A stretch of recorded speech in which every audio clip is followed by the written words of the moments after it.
ketika acara pernikahan berlangsung, Pak Penghulu bilang, ini kan mendiang adiknya kan mau jadi wali nikah.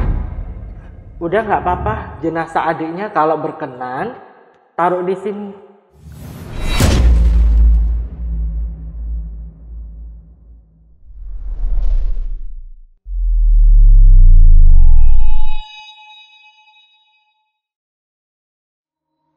Assalamualaikum warahmatullahi wabarakatuh. Kembali lagi di Lentera Malam bareng gua Adit. Dan malam ini cukup spesial nih karena kita kedatangan salah satu sahabat dan partnernya Lentera Malam dari awal-awal Lentera Malam ini berdiri. Dia jauh-jauh dari Surabaya untuk sekedar berbagi pengalaman mistisnya ke Lentera Malam ini. Kita sapa dulu aja narasumbernya udah di sebelah gua, Mbak Desi atau Mak aja manggilnya. Mak.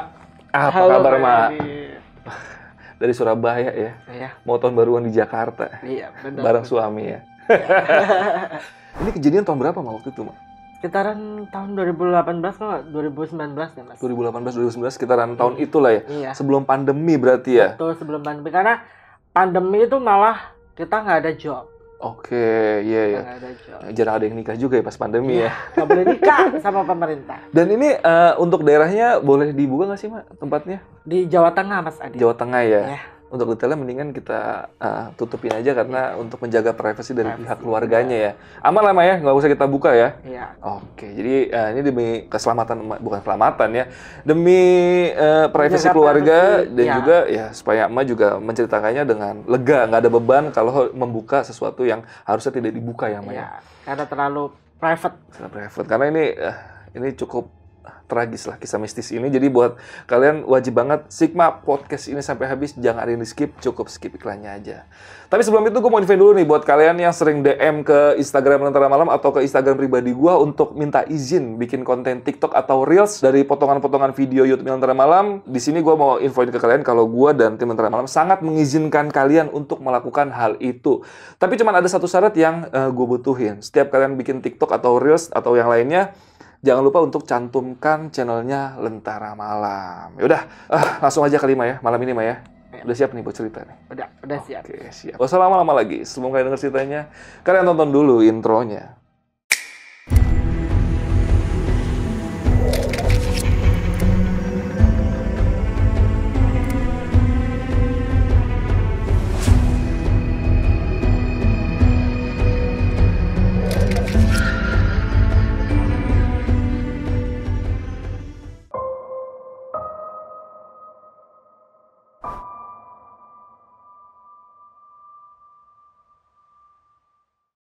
Ya, seperti biasa, bosku kesayangan ngasih aku satu job. Dan nama klienku ini adalah Mbak Nanda. Sebenarnya job ini tuh bukan aku yang handle, melainkan salah satu kru aku, tapi mereka keberatan. Dikarenakan lokasi rumahnya Mbak Nanda ini bisa dibilang cukup pelosok. Oh, cukup jauh. Kendala, jadi kendala terbesar kita kalau kita dapat job yang pelosok kayak gitu, Mas, itu di sinyal provider. Oke. Jadi kadang kan ada provider yang sinyalnya susah banget tuh.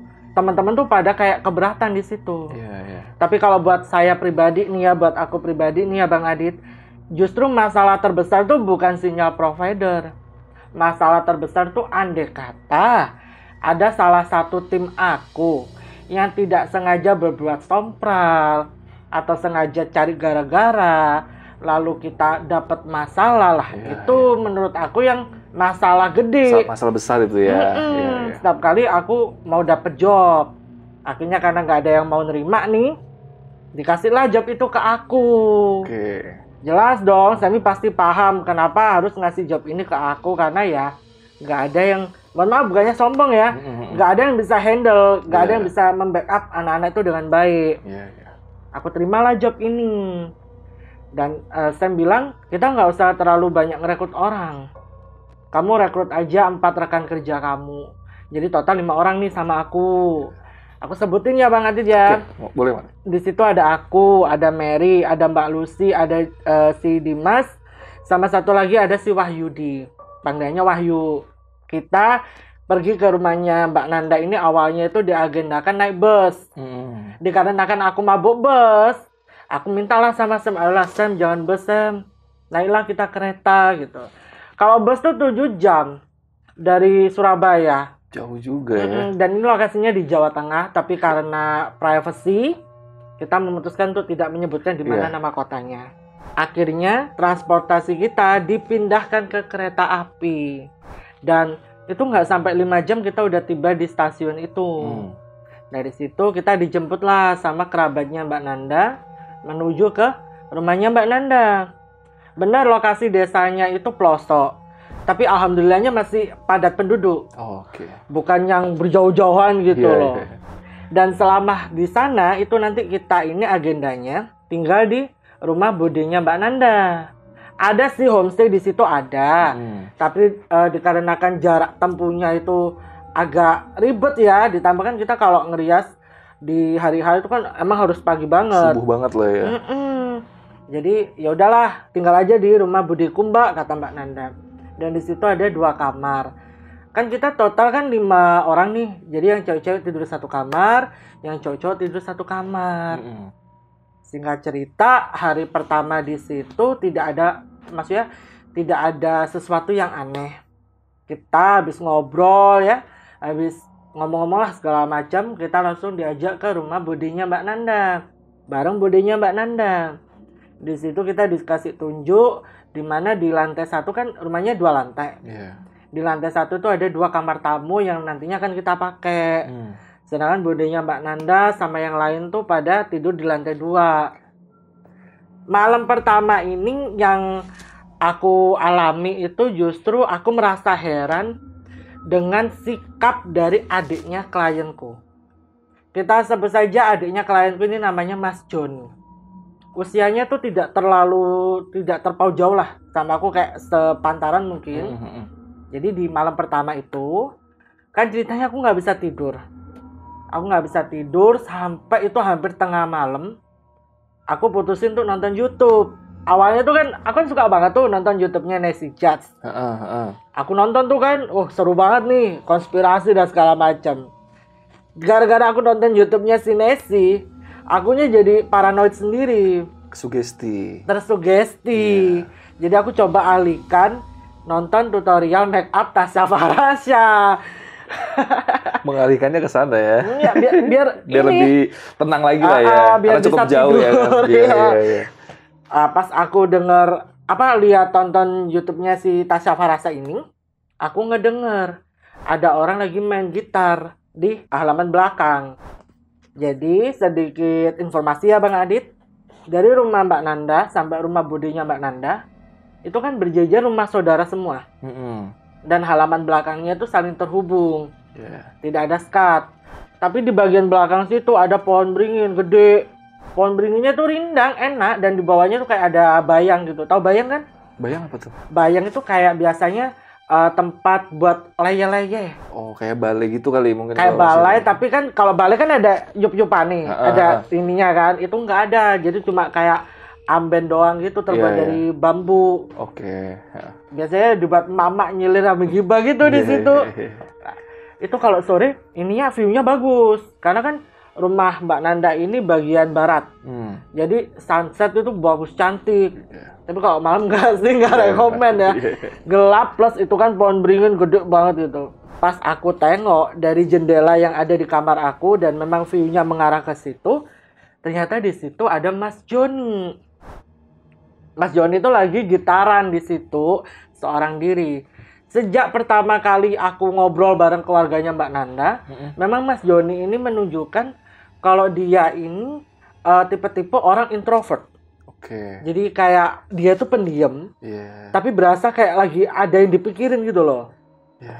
Kembali nih ke momen yang malam itu, aku batin gini, kok lagunya ini enak ya, tapi aku nggak tahu itu lagu apa. Tapi kalau dibuat ngegalau itu cocok. Karena aku penasaran ya, aku juga tadi nggak terlalu banyak ngobrol sama Mas Joni. Aku putusin taruhlah HP-ku, aku jalan tuh ke belakang, lewat pintu belakang, nyamperin Mas Joni. Aku samperin. Ternyata beberapa langkah Mas Joni ini nyadarin kalau ada orang. Terus dia tengok, loh Mbak Desi belum tidur? Belum Mas. Gabung ya gitu, gabung lah kita. Duduk di bayang tadi tuh. Terus aku kan penasaran nih sama lagunya. Mas Joni, itu lagu apa ya? Kok enak banget. Mas Joni bilang, ini tuh lagu akustikan. Dan judulnya itu Maafkan Aku. Penciptanya itu Enda Ungu. Oke, ya Pernah Allah. di cover kan sama Iya, itu iya. lagunya. Oh, baru tahu aku. Coba deh searching. Aku searching kan itu. Pakai HP-nya Mas Joni. Ya ternyata bener dong. Liriknya tuh dalam banget. Habis gitu, entah kita ngobrol-ngobrol sampai akhirnya udah malam kan nggak enak juga. Mas, aku balik ya. Itu sama Mas Joni tuh diantar. Dia memang orangnya baik, Mas. Diantar sampai ke pintu belakang rumah budenya Mbak Nanda. Aku masuk kan, baliklah aku ke kamar. Ketika aku balik ke kamar, aku tuh ngedenger Mas Joni ini masih nyanyi lagu itu. Masih gitaran. Tapi sambil nangis. Dan suara tangisannya tuh seolah-olah dia itu ingin memberitahu ke orang yang mendengar dia lagi nyanyi malam itu, kalau dirinya ini sedang tidak baik-baik saja. Seolah-olah dia ini lagi nyimpen banyak masalah. Sampai dia luapkanlah emosinya tuh dengan lagu itu. Yeah. Sambil gitaran. Berhubung waktu itu mungkin akunya udah keburu ngantuk ya. Terus aku juga ngedenger orang murotal Quran itu. Aku tidur. Gara-gara dari tadi pas habis ngobrol sama Mas Joni kan aku masuk lagi tuh ke kamar. Aku kan bingung, maksudnya kayak pusing sendiri sama teori konspirasi tentang Mas Joni ini. Iya. Gak kerasa murotal Quran berbunyi tuh, akunya ngantuk tidur. Setelah itu aku nggak tahu lagi apa yang terjadi sama Mas Joni.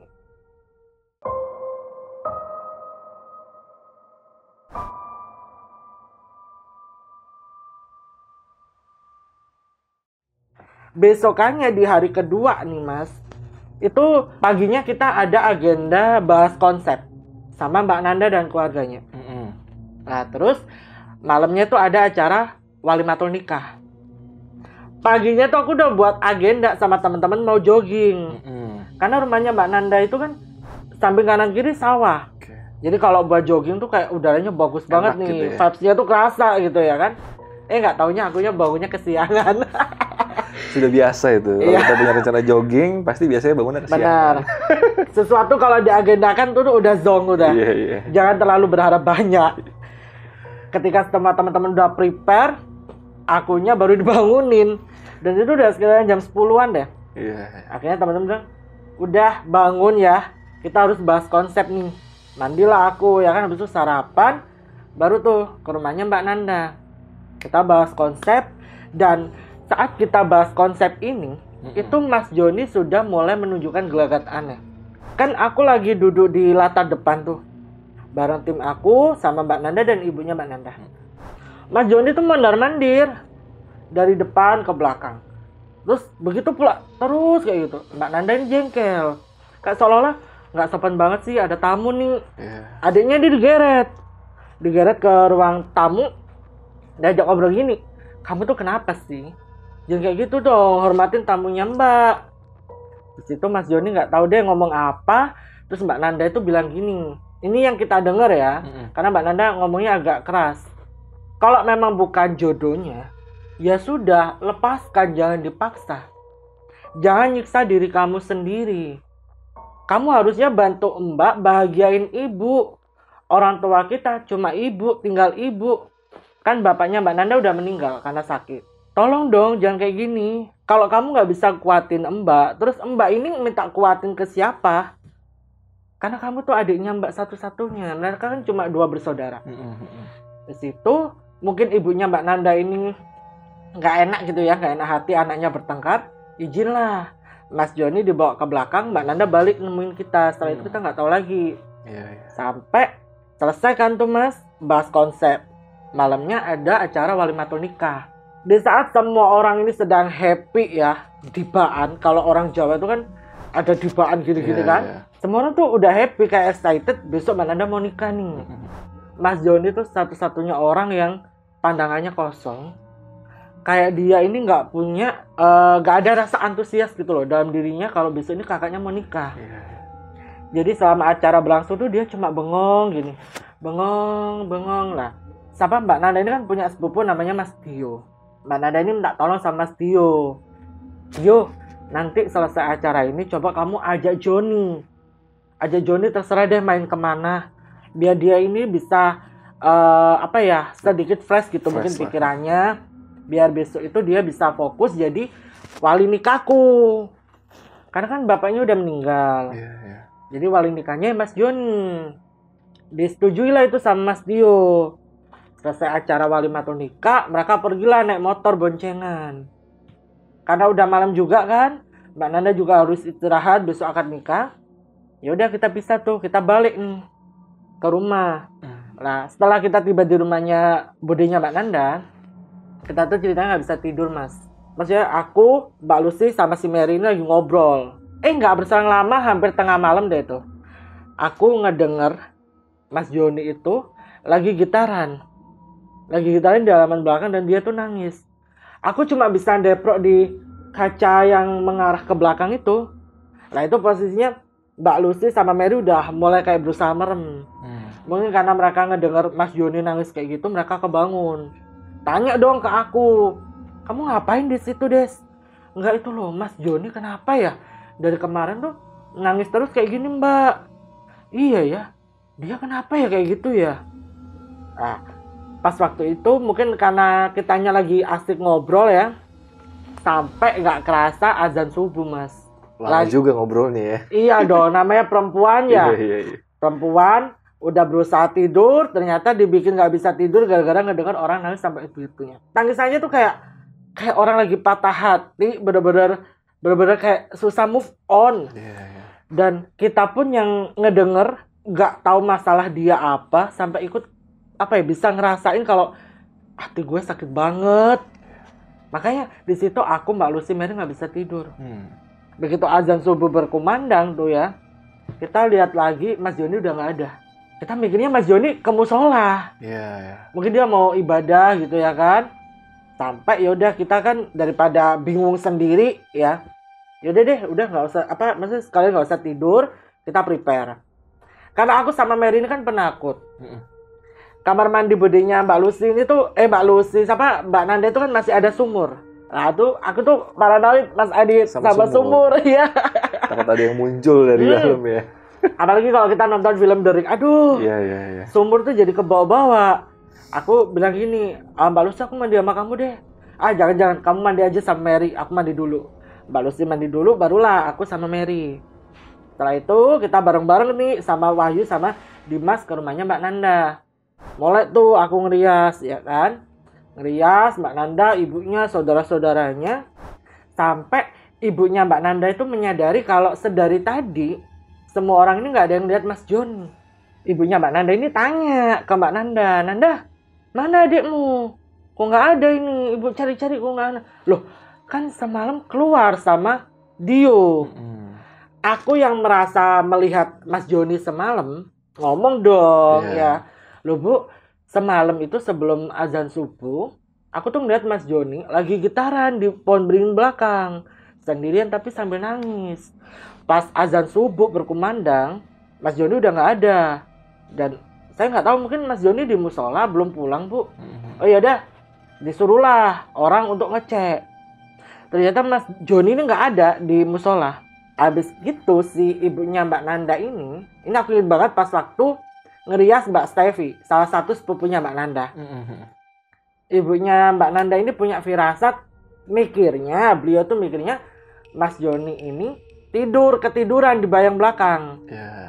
Kan bayangnya agak muter gini Mas, ada yang di sini yang kelihatan dari kaca itu, ada juga yang ketutupan sama pohon. Makanya si ibunya Mbak Nanda ini inisiatif buat ngecek. Setelah nyuruh Mbak Nanda sarapan. Aku lagi ngeriasin Mbak Stevi, ingat banget pas waktu mau makein lipstick tuh, ibunya Mbak Nanda teriak dari belakang. Sampai lipstick yang aku aplikasikan tuh kecoret. Mungkin karena ngedenger tantenya teriak kayak gitu, Mbak Stevi bilang, udah Mbak, nanti aja dilanjutin. Aku penasaran deh tante aku kenapa teriak seperti itu. Kita semua akhirnya berbondong-bondong tuh Mas ke belakang. Pas kita cek, ibunya Mbak Nanda tuh sudah duduk di tanah, kebayanya udah kotor. Dan pandangannya tuh mengarah ke pohon beringin bagian belakang. Pas kita lihat, Allahu Akbar, Mas Joni sudah dalam kondisi tergantung di situ. Waduh. Iya. Badannya udah kaku, bahkan kayak, mohon maaf, kayak muter sini, muter sini, muter sini. Iya. Itu aku shock banget, kayak ya Allah, padahal kurang hitungan beberapa jam lagi dia jadi wali nikah loh. Iya. Mbaknya mau nikah. Shock, semua orang kayak nggak percaya. Tapi acara pernikahan harus tetap berlangsung. Iya.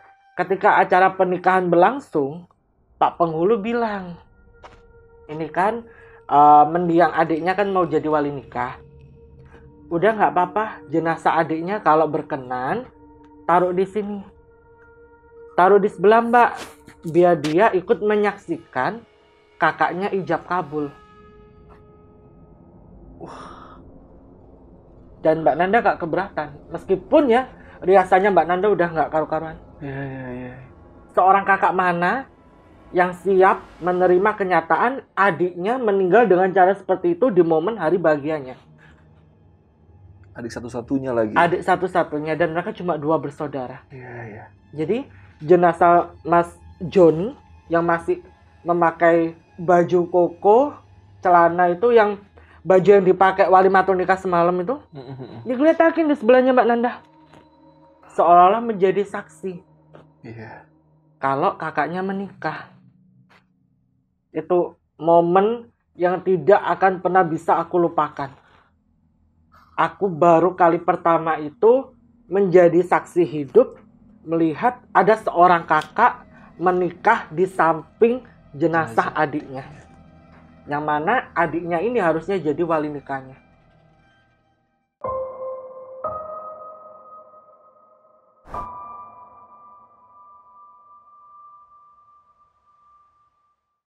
Aku benar-benar paham banget sehancur-hancurnya perasaan Mbak Nanda waktu itu. Terus habis itu setelah ijab kabul, Mas Joni akhirnya dimakamkan.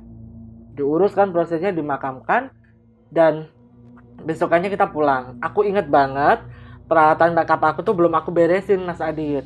Jadi masih di kamarnya Mbak Nanda. Aku inisiatif lah ngajak Mary buat beres-beres tuh. Dan di situ Mbak Nanda tuh kelihatan kayak orang linglung, kayak orang bengong. Paham sih ya? Iya. Orang kejadiannya baru kemarin, ya. masih shock gitu. Aku berusaha untuk menghibur Mbak Nanda gitu. Kalian pamit kalau mau pulang ke Surabaya. Kalian minta maaf kalau Anda kata pekerjaan kita kurang maksimal atau gimana. Tapi Mbak Nanda ini kayak tidak terlalu merespon. Ya karena itu tadi dia masih shock. Aku pahami, aku coba peluk, dia nangis Mas. Abis dia nangis kejer gitu, dia kan selonjoran. Aku beresin tuh alat-alat makeupku. Dan itu aku udah ngerasa kayak ada sesuatu yang aneh. Kayak apa Mas ya? Kayak seolah-olah kayak ada yang niup tengkuk belakang leher. Terus hawanya tuh kayak bikin merinding.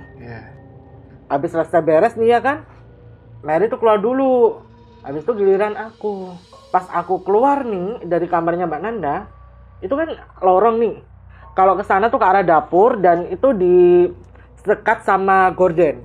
Ekor mataku sebelah kanan itu menangkap kalau di pojokan situ dekat gorden tuh ada yang berdiri. Dan sosok itu jelas banget laki-laki pakai baju yang pernah dipakai sama almarhum Mas Joni. Wallahu alam. Tapi pas aku tengok nggak ada siapa-siapa. Karena ini udah ada yang nggak beres nih ya kan. Aku putusin untuk jalan aja deh. Udah keluar. Ketika aku keluar gini, tiba-tiba ada yang ngomong, Mas, makasih ya Mbak. Aku awalnya berpikir itu suara Mbak Nanda. Aku tengoklah ke kamarnya Mbak Nanda. Ternyata Mbak Nanda lagi tidur dong. Dan aku mikir-mikir lagi. Enggak, itu bukan suara Mbak Nanda. Karena itu suara cowok, Mas. Laki-laki. Itu pikiranku udah nggak jelas. Aku langsung buru-buru nih keluar, nyamperin teman-teman, kita pulanglah ke Surabaya. Alhamdulillah dengan selamat kita sampai di Surabaya. Ketika aku mau bawain cerita ini, aku kan minta izin dulu nih sama Mbak Nanda, ya kan? Aku carilah itu sosmednya Mbak Nanda. Alhamdulillah ketemu. Awalnya nggak ketemu gara-gara aku cuma kasih nama Nanda. Jangan nama Nanda kan banyak banget ya, nggak cowok, nggak cewek gitu. Untungnya pas waktu Semi bilang, coba kasih nama lengkap. Ternyata ketemu tuh Mas. Di situ aku awalnya tuh cuma nyapa doang. Mbak Nanda gimana kabar? Mbak Nanda ini nyodorin nomor teleponnya. Seolah-olah kayak ada yang ingin diobrolin sama aku. obrolan kita pindah ke WhatsApp. Pas aku telepon ya, belum sempet aku minta izin buat bawain cerita itu ke YouTube. Mbak Nanda tuh bilang gini, Mbak Desi, aku tuh pengen ngomong, pengen cerita, terserah Mbak Desi percaya atau tidak. Kalau adikku pada waktu itu sebenarnya hadir, Mbak. Dia menyaksikan dan dia suka sama riasan, Mbak. Dimana Mbak Nanda ini dimimpiin sama adiknya. Di mimpi itu mereka tuh saling kayak yang meluapkan rasa rindu lah ya. Dan si almarhum Mas Joni ini bilang gini sama Mbak Nanda, Mbak, bilangin ya yang ke yang rias Mbak, aku suka. Mbak cantik banget hari itu. Kayak bukan Mbak, aku bangga. Bilangin ya makasih. Aku telepon Mbak Nanda siang-siang merinding, Mas. Berarti artinya yang menyaksikan itu ya bukan hanya jenazahnya Mas Joni aja, tapi Mas Joninya pun hadir, tapi dalam wujud tak kasat mata. Wallahu alam. Di situ Mbak Nanda yang namanya kehilangan seorang adik mau sampai kapanpun ya, kalau kita flashback lagi nangis dong. Aku bilang gini sama Mbak Nanda, aku juga makasih udah diapresiasi. Aku seneng kalau ternyata riasan Mbak Nanda waktu itu bisa membuat Mbak Nanda cantik. Meskipun Mbak Nanda harus melewati kejadian itu di momen yang harusnya kita habiskan dengan sukacita, malah berakhir dengan duka cita. Kayak masih nggak nyangka aja gitu, Mas. Ya bayangin seumur-umur jadi perias pengantin, baru momen itu dong. Duka di hari bahagia ya. Bener, duka di hari bahagia. Dan pelan-pelan itu mulai terbongkar. Mbak Nanda cerita, kalau ternyata Mas Joni ini itu ada masalah. Ada masalah dengan pekerjaan dan ada masalah dengan perempuan, percintaan. Kalau masalah pekerjaan ini Mas Joni itu dituduh. Dia ini dituduh kayak ya adalah ya urusan pekerjaan dia, sehingga dia ini pikirannya kacau, lalu dia kenalan sama perempuan. Nah, perempuan ini katanya itu hamil anaknya Mas Joni. Mas Joni ini dipaksa untuk melakukan pertanggungjawaban. Tapi Mas Joni yakin kalau perempuan ini bukan hanya hamil anaknya Mas Joni aja. Mohon maaf ya, mungkin terkesan kurang sopan. Mas Joni di situ kayak semuanya diempet sendiri, dan ditambah Mas Joni ini juga disakiti. Jadi gimana ya? Pelariannya dia salah gitu loh. Dia itu kan aslinya mau lamaran. Dia tuh mau lamaran, dan pas udah lamaran nih ya, ternyata perempuannya ini malah selingkuh. Malah selingkuh sama ya laki-laki lain lah ya. Yang menangkap bahasa ini Mas Dio.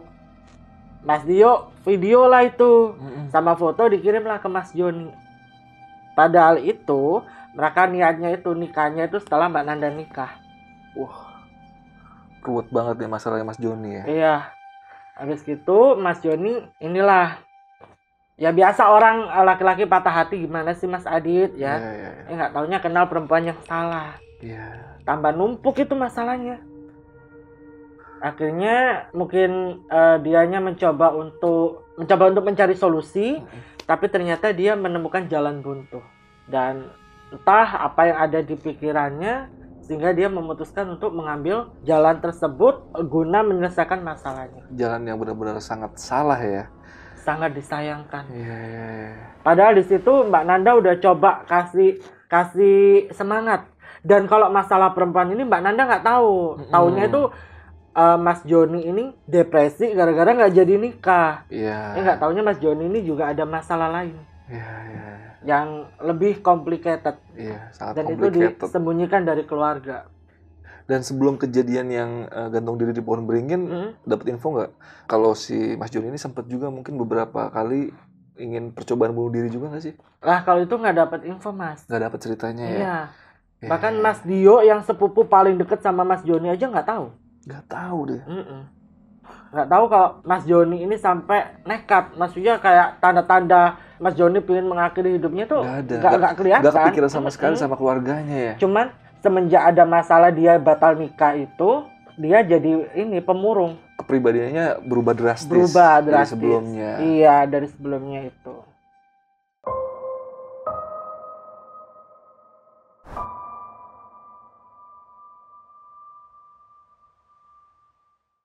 Itu udah di ini kan, awalnya kan takutnya keluarga tuh masih mikirnya Mas Joni ini bukan bunuh diri gitu loh. Takutnya dibunuh apa, dipanggil kan polisi tuh. Disuruh meriksa juga kan, terus dipanggil tim medis dan polisi menyatakan kalau Mas Joni ini murni bunuh diri. Dan ya udah kasusnya ditutup jadi bunuh diri. Memang nggak ada indikasi orang lain, maksudnya nggak ada campur tangan orang lain. Ya. Cuman ya sangat disayangkan, kenapa kok harus di momen kakaknya menikah. Padahal kan dia maksudnya bisalah cari solusi lain. Atau mungkin ya entahlah kan ya, orang kalau punya masalah itu kan pikirannya kacau. Dia tidak bisa berpikir dengan baik gitu.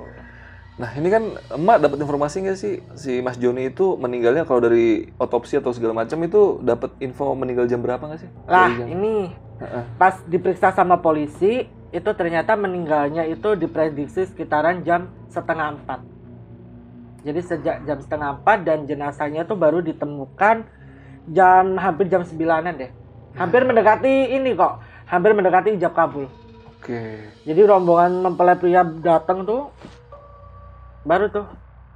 Bahkan saat rombongan mempelai pria datang itu ya, pada shock semua rombongan ini. Pada shock semua karena rumahnya Mbak Nanda dipasangin palang merah. Jadi kayak lah orang mau nikah gitu. Ada yang meninggal. Iya. Karena ini nih Mbak, aku penasaran juga nih, karena sering kejadian tuh katanya kalau orang udah meninggal kan biasanya muncul dengan sosok yang ketika dia semasa hidup sering dia lakukan gitu. Jangan-jangan pas lagi Mbak lihat lagi main gitaran itu bukan sosok si Joni yang masih hidup. Atau mungkin beberapa jam lalu sebenarnya Mas Joni udah kegantung di belakang. Itu dia yang jadi pertanyaan. Orang polisi aja bilang masih perkiraan. Jadi belum dipastikan. Nggak tahu deh Mas, kok jadi merinding saya. Karena sering tuh katanya kejadian orang yang ketemu sama orang yang udah meninggal, itu ketemunya ya padahal orang itu udah misalnya gantung diri udah beberapa jam yang lalu, berarti kan dia ketemu sama udah bukan wujud aslinya, udah kasat matanya gitu yang datang. Jangan-jangan Mas Joni yang dilihat sama Ama dan kawan-kawan itu Mas Joni yang sudah meninggal lagi. Iya deh, kok aku jadi pikir. Aku beneran jadi pikiran ini. Tapi kita doain aja semoga Mas Joni tenang di alam sana ya. Amin. Walaupun tindakan bunuh diri tidak dibenarkan sama sekali. Dan buat kalian yang nonton juga jangan sampai sekali-sekali karena cinta atau masalah atau apapun kalian nekat untuk ngakhirin hidupnya. Lebih baik cerita ya Maya. Lebih baik cari orang yang dipercaya atau bila perlu datang ke psikiater. Betul. Karena semua masalah pasti ada solusinya. Tergantung kita cari solusinya ini di tempat yang benar atau enggak. Kalau di tempat yang salah kitanya malah dapat masalah lebih. Tambah stres yang ada Tambah stres. Karena Allah pun sudah berjanji dia tidak akan memberikan ujian lebih dari kemampuan umatnya. Pasti ada solusi. Jadi buat kalian yang lagi punya masalah nih ditinggalin pacaran, jangan coba sekali-sekali untuk bunuh diri. Itu bukan jalan yang baik. Ada yang mau sampaikan kan nih Mak sebelum kita closing podcast kali ini nih buat teman-teman nih? Jadi buat teman-teman ya, semua orang yang bernyawa itu sebenarnya dalam kondisi tidak baik-baik saja. Mereka punya masalahnya masing-masing. Tergantung cara orang itu menyelesaikan masalahnya seperti apa. Dan jangan sampai kalian terpikirkan bahwa bunuh diri adalah solusi. Justru bunuh diri itu malah menambah masalah. Masalah apa ya? Kalian akan menimbulkan duka teramat dalam di hati keluarga kalian yang kalian tinggalkan. Betul banget. Dan itu dukanya bakal sulit banget dilupain. Apalagi kalian ini seseorang yang diharapkan gitu loh. Dan keluarga ini berharap kalian tuh kayak berharap lebih lah ya. Dan bahkan Mas Joni ini keluarganya benar-benar support. Cuman kan kembali lagi ya, setiap manusia itu punya kapasitasnya sendiri-sendiri. Terkadang kita udah berusaha kasih support, ternyata kapasitas orang ini dalam menyelesaikan masalahnya itu tidak sehebat sesuai prediksi kita. Intinya dimanapun kalian berada, kalian harus saling aware sama orang-orang yang ada di sekitar kalian. Semarah-marahnya kita sama orang yang berbuat jahat ke kita, jangan balas dengan kejahatan. Doakan dia dan doakan diri kita supaya kita tidak menjadi seperti dia. Dan tetap kasih kebaikan selama kita mampu memberi kebaikan itu, dan jangan terlalu memaksakan diri agar kita ini terlihat baik di mata orang. Jadi diri sendiri. Itu sih. Apalagi buat kalian yang lagi terlilit pinjol nih ya. Aduh. Jangan sampai kepikiran untuk bunuh diri, karena tagihannya nggak selesai, kalian meninggal bunuh diri dosa, punya utang dosa, keluarga sedih, nanti keluarga yang didatengin sama debt collector walaupun kalian meninggal. Jangan sampai ngambil jalan itu. Jangan sampai. Ya, oke. Jadi buat kalian nih tetap semangat aja deh. Ya betul, tetap semangat, jangan menyerah. Betul. Dan buat kalian yang pengen lebih kenal, lebih dekat lagi sama emak nih, bisa mampir ke Instagramnya juga kali, Ma ya? Punya Instagram nggak, Mak? Punya. Apa namanya, Mak? @ceritaemak2020. Oke, nanti linknya ditaruh di deskripsi, dan juga jangan lupa mampir ke YouTube channelnya Emak, karena di sana banyak banget cerita horor yang nggak kalah epic dari cerita yang dibawain sama Emak malam ini. Dan sekali lagi, makasih banget nih, Mak, dari tim Lentera Malam. Saya mewakili terima kasih besar-besarnya karena Emak udah nyempetin waktu untuk mampir ke Lentera Malam jauh-jauh dari Surabaya. Terima kasih juga Mas Adi dan tim karena sudah menyambut aku dengan baik, Masya Allah. Sama-sama. Semoga persaudaraan ini tetap terus terjalin. Siap, pasti, Mak. Dan juga semoga Emak YouTube channelnya bisa berkembang dengan pesat. Amin. 2023 ini semoga bisa lebih pesat lagi ya, Mak ya. Amin. Terima kasih Mas Adi. Oke, paling malam ini sampai sini aja podcastnya. Gue Adit dari Lentera Malam dan Mbak Desi dari Cerita Emak izin pamit. Bye.